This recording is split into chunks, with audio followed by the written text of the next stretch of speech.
However, it is always edifying to revisit the makings of the artist and ponder upon the influences that have shaped their career paths.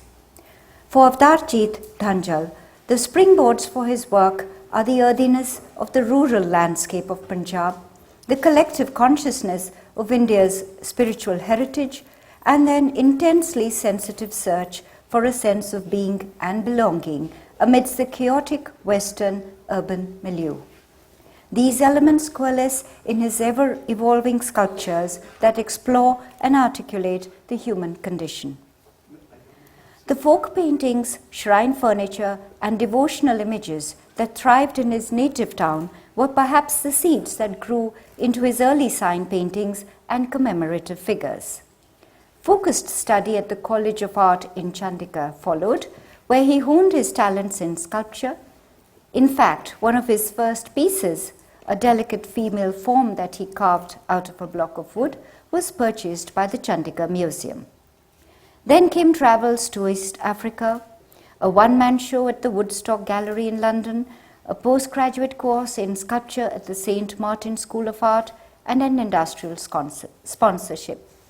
This was followed by a return to his homeland in the late 70s. The visit triggered off questions about his sense of being and belonging. Reconciliation came about in working within the Western creative mode, but remaining anchored to his native traditional values. The 80s saw Dhanjal's sculptures receive major critical attention in England.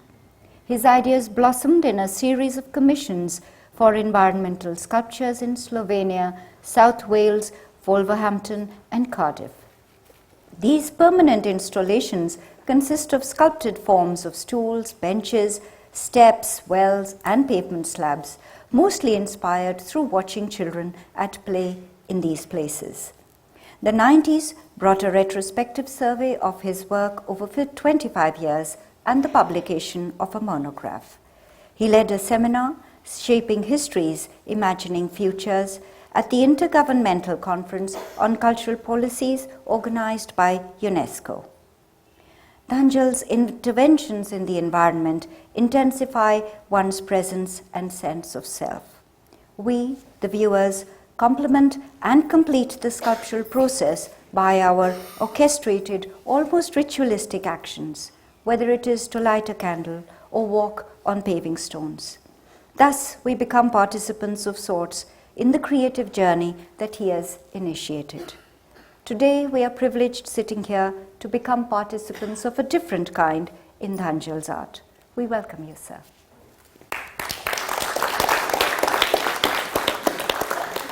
Good evening, everyone. Thank you for giving me a chance to step in on behalf of a man from village, Dala, who was supposed to be here, but I'm taking his place. And I'll do my best to speak for him,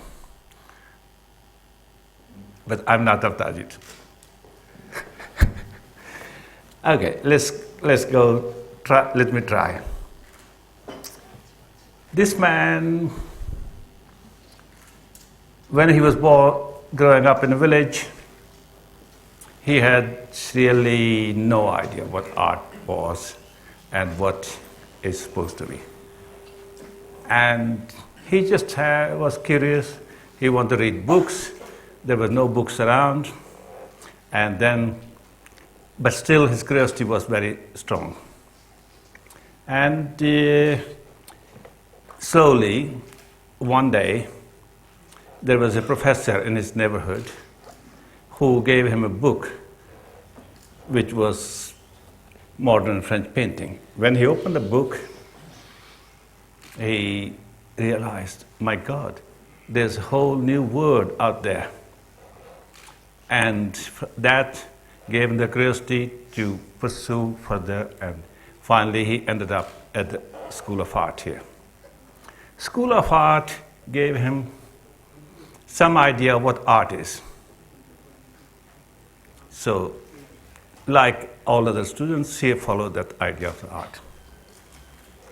And slowly his curiosity took him to other countries. And slowly he realized that it's really a given idea of art. And every society, every culture, they have their own ideas, they pass on to the children, and he was one of them. He took the idea and moved on. After about 20 years working like that, one day he realized, where I come from, in the village, for them, his art had no meaning. And he started to think about where he came from, how he could relate to his people. So he actually looked at his village background from that perspective again. And then he realized that art school only gives you one idea of what art is, not the whole idea.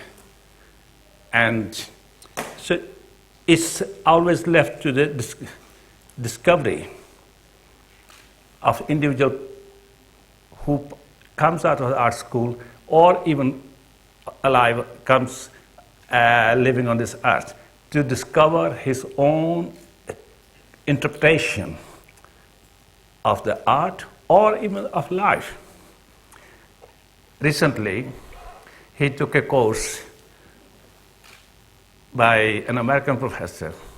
The course was called Religion, Philosophy, and Meaning of Life. And this professor, he had one very good idea. In the very beginning, he said, I don't know what meaning of life is myself. And professor said, I'm not sure after this course you will discover the meaning of life. But asking the question is most important thing.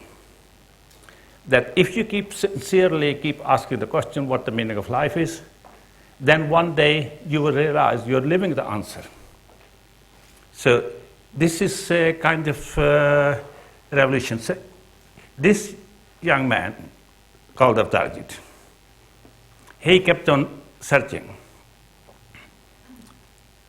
that what is really the meaning of art is, what the meaning of life is, what's the meaning, what it means to be Avtarjeet.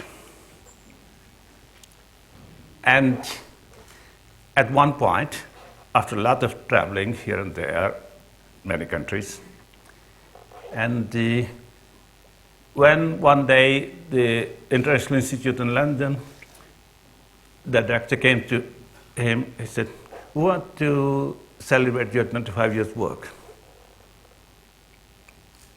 For him, it was something which not reality. Because he said, oh, you want to kind of give some kind of dream to somebody, and it's a good dream, but it's not real. But it actually turned out to be real.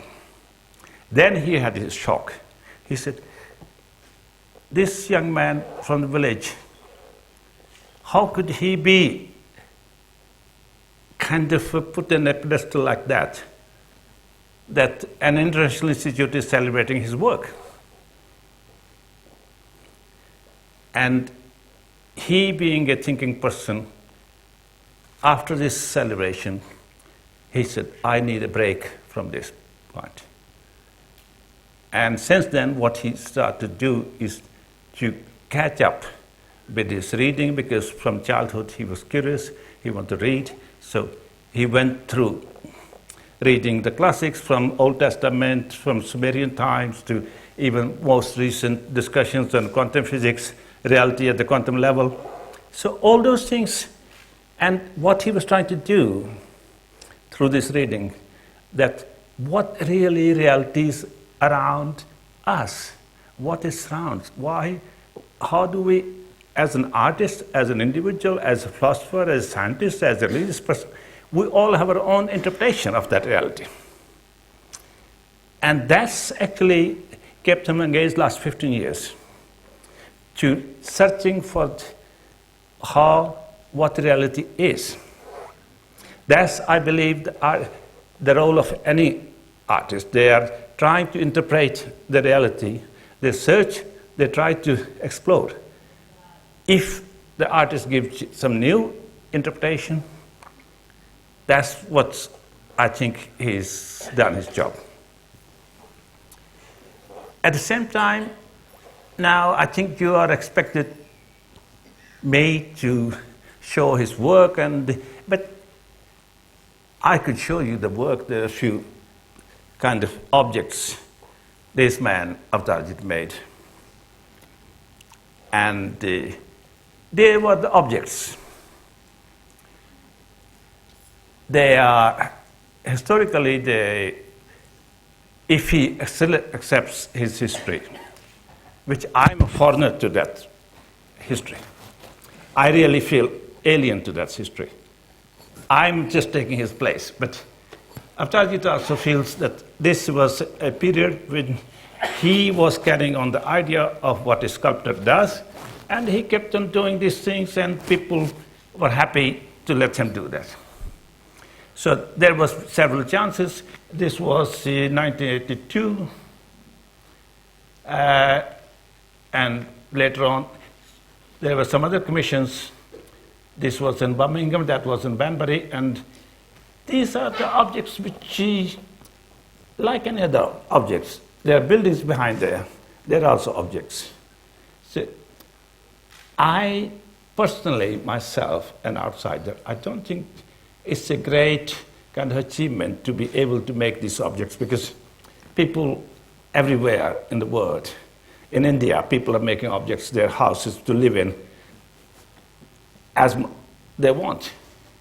We are actually keep doing this to the planet, and as an artist, you have little privilege that people don't question you what it's for. This is something which, but in some ways, I think that this word goes on like this. Everybody feels that whatever they're doing, whatever they're making, is important at that point in history at that place. So Avtarjeet also went through this kind of period.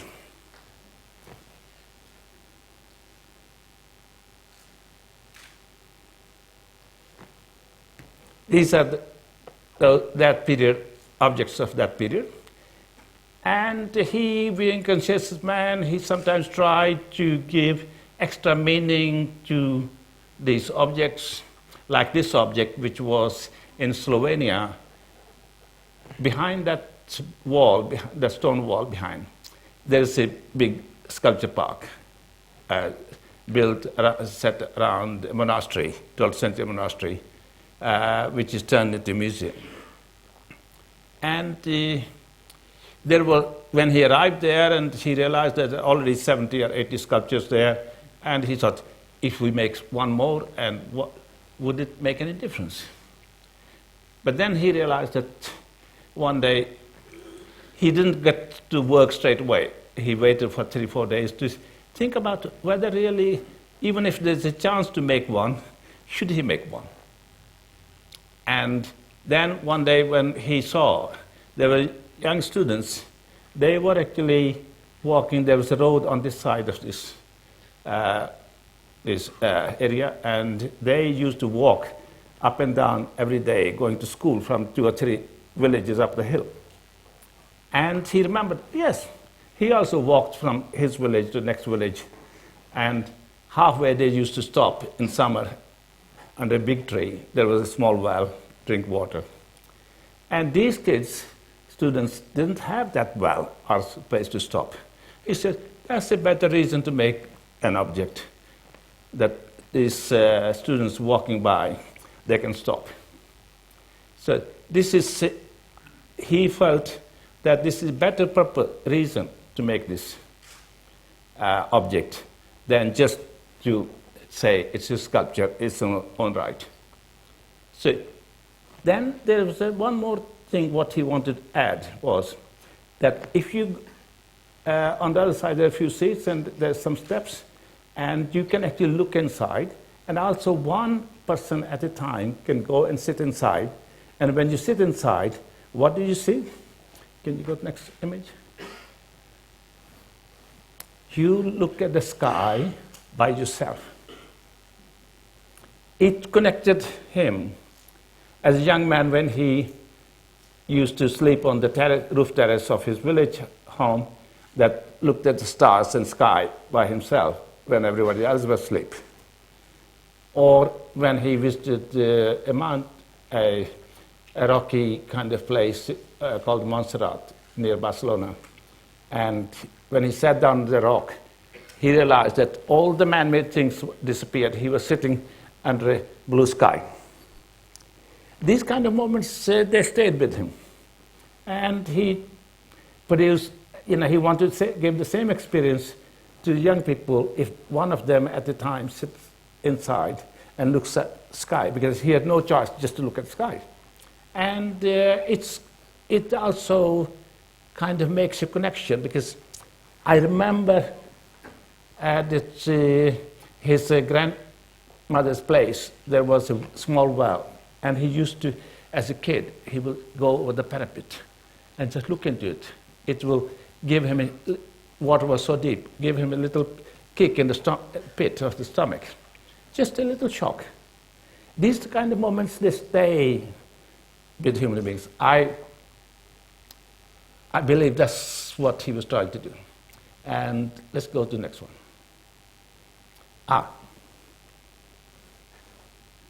As a kid, he liked to play with sand. And in Slovenia, when he was there, and these people one day took all of them to a beach where they said, why don't you play on the beach with sand for a day? So what he did was he made these 5 pyramids, but at the same time he made little footprints that of a child going up and coming down, and footprints growing, and at the end, halfway they grow big, full-size footprints, and then they stagger off. So it was more like a journey of life. So he was trying to do few kind of extra meaning to that than just the form itself. This is another piece which was actually done for the museum, and where the bowl is filled with water, and when the light is reflected onto the wall. So it was very much like creating a mirror. And when you sit there and just look at the light, which is on, slowly it started to grow on you, that light. So there's a unique experience which he always tried to do that.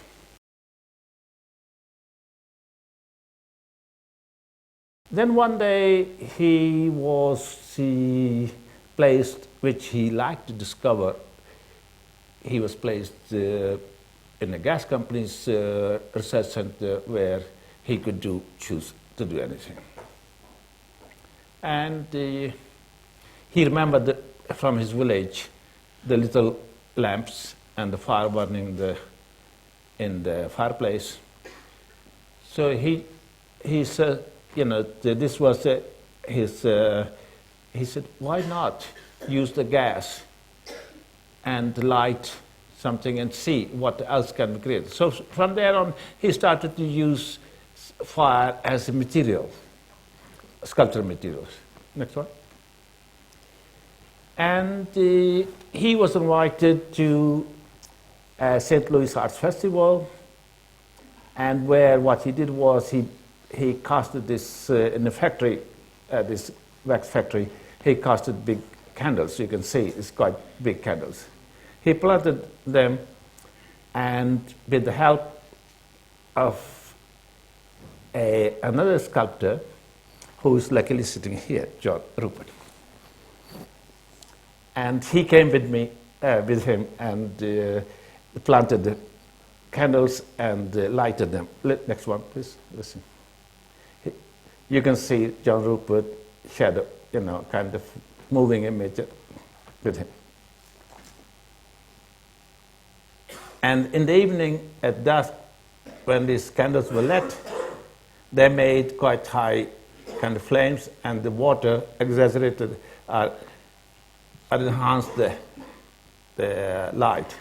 So the whole lake seemed like lit up. It was just part of a festival. So it was really not any other purpose than lighting the spirit, like when we light the candles and lamps at Diwali. What it does is changes our mood. It gives us a spirit, a mood of happiness and festivity. So it was part of the festival. And he used some other installations. It was in an old abbey, Bildwas Abbey.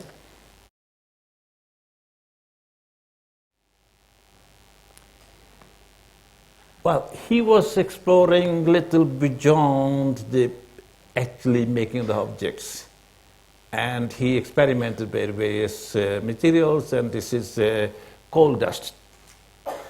And let's go to the next one, see how it grows.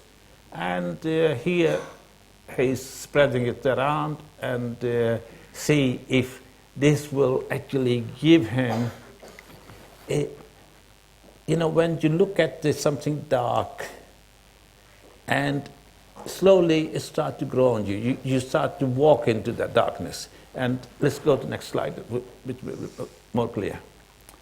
So here this was a period when he was actually trying to put this black, stark black kind of surfaces, and so that in a way he was trying to move beyond the making the objects. Next one. This in the image. Next one.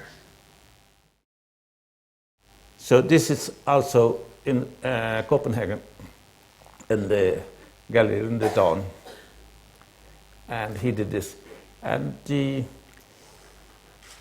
he was actually, in a way, a stage where he will just go to these places where he was invited, and he will make these works and leave them there. And he was actually coming to a stage where he didn't want to own these works, really, and the gallery could use them, or somebody else could use them. So he came to a stage where he was not possessive about his work. Yes, this is a special period starting, which is really, before that he was actually searching beyond the object, but here he actually tried to achieve it. What happened in a place called Malmo, where Ali comes from, Ali Najjar, our friend. And there was a gallery, 3 artists were invited to show in the gallery, and the 2 artists, they stayed in the main hall, and he found a small storage room which was empty by chance. And he said, well, this is a very small space. It was like meters, like 2 meters by 3 meters, or in feet, let's say like 7 feet by 10 feet, or 12 feet, something like that. It's fairly small. And he thought, as an artist, could he actually expand this space to unlimited space? It was very confined space, and it was the same kind of thing which Iqbal mentioned in the introduction, that he led the seminar for UNESCO. When he read this paper in the very beginning, he said, we artists have the privilege to imagine. Imagine in such a way, imagine anything what we want. And he said, if we actually all together imagine this room which we are sitting in, even today, if we really want, we can expand this room to such a size that whole universe can actually be enveloped by this room. And now I'm sitting here, I really don't see the walls of these rooms. For me, it's unlimited space. This is anant, what we in Indian philosophy, So this was actually one experiment, taking very limited space to turn into unlimited space. So unending space. Next one. This was work created by him when our friend Richard Cox here, Gay invited him to show something, the gallery he was director of. And he thought what it could be better than that gallery, which was quite big kind of space it was, and which was made dark. He said, why can't I really dig it deep down and it's a bottomless pit down there? And as a result, practically, what he did was he just put a frame around about with 2-inch by 4-inch timber and put the polythene, black polythene in it, filled with water with some ink in it so you couldn't see the bottom, and on the ceiling hang some this Christmas lights, those lights twinkle. And he created this. When you walk into the gallery, it's a dark space. When you walk in the gallery, it's that which you feel the kick in your pit of stomach, because that kind of thing. Because that feeling that when you walk into dark space and feeling that bottom, you are standing on the edge where it's bottomless. So these are the areas which he actually felt more content with when he was not making the objects which could be sold or which could be traded. And he decided to just do this kind of installations, plus also at the same time expand his own mental images within himself. So sometimes it's installations and the search of reality, where here what happens, the reality is taken upside down in a way, because you couldn't say this is object, this is so, and this is a bottle here. But this bottle could be so deep that we could feel that we are standing on the edge of the art, something like that. So it's a similar kind of experience. Next one, if there's one. Yeah, this is another image of the same. And so I think this man is really now not anymore interested in that making objects, and his search continues. And I hope I have done bit of justice to his existence on this planet. When I came to Chandigarh 50 years ago, myself, or Avtarjeet came to Chandigarh, he looked like exactly same as today, except he didn't need these reading glasses that time. And his hair was probably black. Otherwise, it's the same person. So sometimes it's just, in a way, if you can play with time, because I personally, myself, who is impersonated, I have been reading for the last 10 years about what idea of time is, what identity is, what human being is, why we're here, this kind of questions. So when you are actually looking at questioning the very fundamentals of life, then the identity becomes a kind of illusion in a way. For example, somebody asked me, they said, how could the time will be unlimited or cyclic? I said, well, Avtarjeet was born in a village,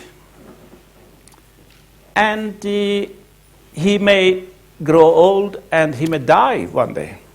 But another young man may have the same dreams and follow more or less the same path. So what's the difference between that Avtarjeet who was born at one time, another Avtarjeet, maybe his name is not Avtarjeet Singh, his name is maybe Sukhvinder Singh. But it's the same human being who has similar dreams, because this is the beauty of the life, that all young people have very similar dreams. A society gives them the purpose, the direction to those dreams. Society gives the framework to those dreams. What is actually your life means to you? Because when you're a teenager, society tells you what your role is, why you're here in this. Because they tell you, you have to keep the idiot of this family, you have to do this, you have to be a big man one day, you have to do this. Society gives you the purpose. I remember talking to a very well kind of successful doctor. I met her when she was 25. Then I met her about 40 years later, in her 65, sometime. I asked her, how was your life? What do you think you achieved in your life? She said, when I was 13, my mother gave me a dream that you should be a doctor and a good doctor. And I tried to be a good doctor, but now, at 65, I don't know what I achieved, because I just followed the dream of my mother. It was not her dream. So sometimes society gives us a dream, and we follow the dream. Society tells us what life is about. Then it's up to us. I call it, you are grown up the time when you realize, you take stock what society has given you, and after that you assess the whole thing, then you chalk your own route. That's, I call it, that's where you call it maturity. So as an artist also, that's why I explained you that Avtarjeet, what was given to him, the dream, what sculpture is, he pursued that dream maybe for 20 years, 25 years, to making objects. Then he realized that this is only one way of expressing the reality, or expressing yourself. So it's because my own personal search has been like this, that I have been searching myself also. Why we're here on this planet? Why we're doing all this? At the end of the day, because we have to face what I have read myself personally from, even I went to study even some ancient Mexican philosophy and all this kind of things. What I learned that just before death, we all has to actually, the whole film, like documentary of our whole life goes through it. You face each event, and then at the end of that, if you are happy with those events, documentary going through your mind, you will die with a smile on your face. If you are unhappy about it, you will die a miserable person. That's the only kind of final judgment I consider myself. If you are happy, one can be happy at 25, at 75, or 175. It's only a journey. The final thing is, can you face what you have done? And that's probably all I could say on behalf of Avtarjeet. Thank you. Thank you, Avtarjeet ji, or his other self. Thank you so much.